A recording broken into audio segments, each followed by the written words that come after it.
You know, our doctors get more money if somebody dies from COVID. You know that, right? I mean, our doctors are very smart people. So what they do is they say, I'm sorry, but, you know, everybody dies of COVID. But in Germany and other places, if you have a heart attack or if you have cancer, you're terminally ill, you catch COVID, they say you died of cancer. You died of heart attack. With us, when in doubt, choose COVID. It's like $2,000 more, so you get more money. This could only happen to us. President on the campaign trail on Friday. Let's talk about that with Trump campaign senior advisor Jason Miller. Jason, thank you for joining us this morning. The AMA responded to that immediately. The head of the AMA saying it was a malicious, outrageous, and completely misguided for the president to suggest that doctors are inflating COVID deaths. Why does the president repeatedly attack doctors saying they're working on the front lines, saying they're inflating COVID numbers?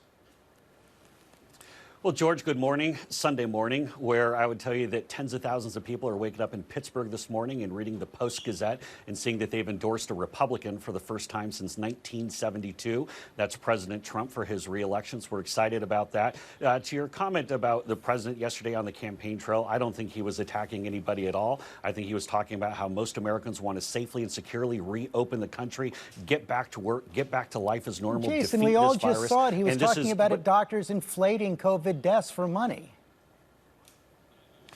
George, I'm not going to get into the billing aspects of which there have been many reports on. There have been all sorts of independent things of pointing to that. But the fact of the matter is people want to get their life back to normal. They're tired of the lockdowns. You look at these Democrat-run states like Pennsylvania, Michigan, Wisconsin. We're seeing this on the campaign trail with the rallies. People are tired of these lockdowns. They want to safely reopen.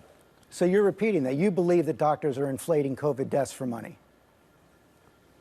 I think there have been a number of reports that have raised issues out there regarding billing and things like that. But again, the choice on the ballot on Tuesday is President Trump and people who want tax cuts, or Joe Biden and people who want tax hikes. That's what's on the ballot on Tuesday. Well, but the president's talking about doctors on the front lines inflating COVID deaths, which, as the head of the AMA said, is malicious and completely misguided. The president is also saying that we're rounding the corner on the pandemic.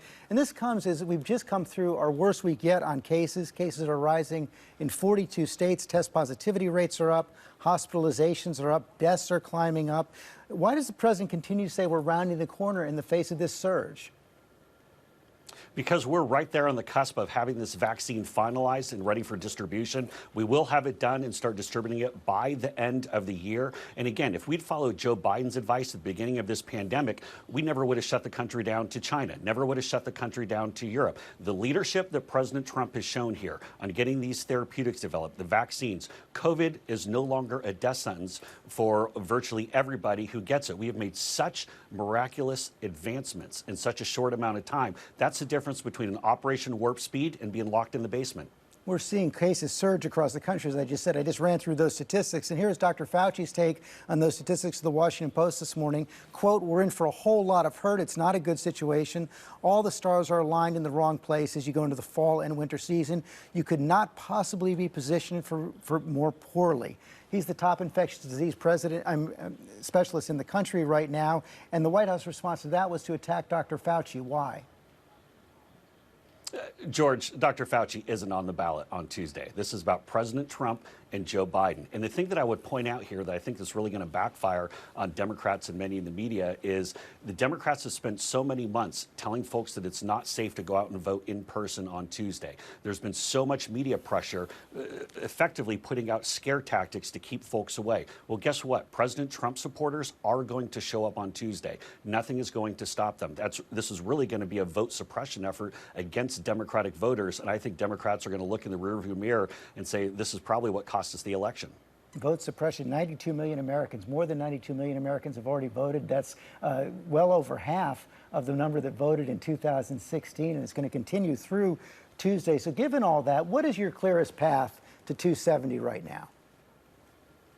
Well, we feel very good. We think that President Trump is going to hold all of the Sun Belt states that he won previously. And as you look to the upper Midwest, Joe Biden has to stop President Trump in 4 out of 4 states: Pennsylvania, Michigan, Wisconsin, Minnesota. If President Trump wins just one of those in 3 of the 4 he won last time, he will be a reelected president. There's a really important point here, George, that I want to make, is that the entire electorate has shifted. The coalitions are different this go around. The fact that Joe Biden Biden had to go back to Minnesota, a state that Republicans haven't won since 1972, just the other day, shows how they're worried about state shifting.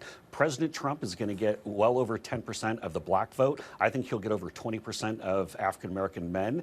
President Trump will probably get 40% of the Latino vote. The entire demographic shift within these parties, it's a different world now, George, and that's why we're trying to turn out our supporters. We feel good about it. And the one final thing, George, if you speak with many smart Democrats, they believe that President Trump will be ahead on election night, probably getting 280 electoral, somewhere in that range. And then they're going to try to steal it back after the election. We believe that we will be over 290 electoral votes on election night. So no matter what they try to do, what kind of hijinks or lawsuits or whatever kind of nonsense they try to pull off, we're still going to have enough electoral votes to get President Trump reelected. So basically, for you're saying that the president needs to have a clean sweep of all the states in the Sun Belt that he won back in 2016: Arizona, Georgia, Florida, Texas, North Carolina.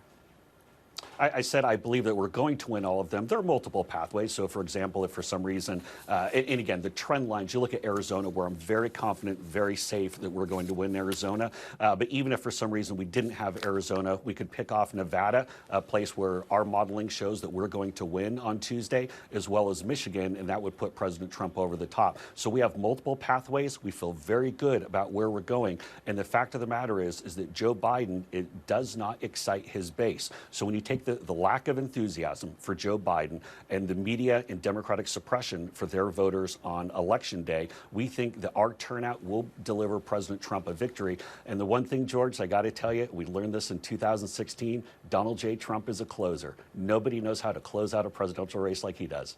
Certainly happened in 2016. Jason Miller, thanks very much.